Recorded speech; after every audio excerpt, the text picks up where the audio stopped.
Lapor. Ya. Yang mencurigakan ditemukan. Ciri-ciri kotak, di kotak, lokasi dekat parkiran. Ya, silakan. Oke Pak, laporkan Pak, kita temukan anggota patroli tadi di sekitar Garmen, cuma kotak yang mencurigai kayaknya seperti bom jalan. Betul? Oke, coba lokalisir kondisi di sana. Pastikan bahwa di dekat sekitar itu aman, tidak ada jalur jalan dari pegawai. Kita pastikan bahwa dipasang polisi lain di lokasi. Siap, dan kita laksanakan. Terima kasih Pak. Terima kasih.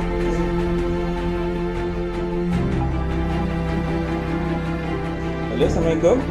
Saya Edi, Manajer UP3 PLN Banda Aceh.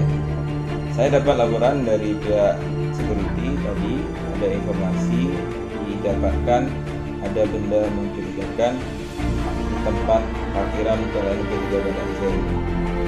Mohon petunjuk Pak, dan untuk bisa mengirimkan petugas untuk mengidentifikasi yang ditemukan oleh teman-teman security di sana. Baik Bapak, terima kasih atas bantuannya.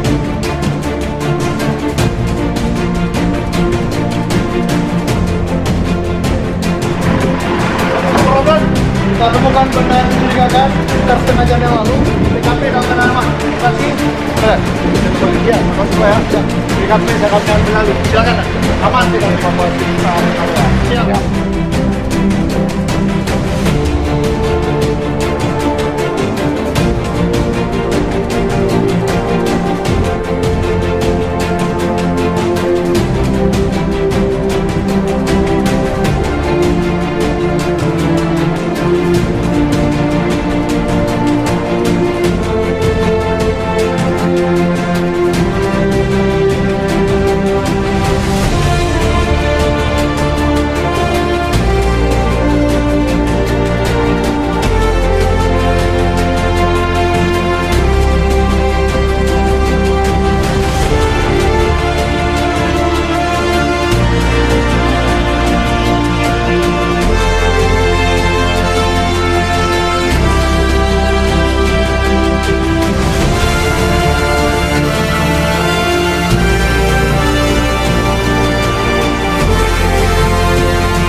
Lepas ya.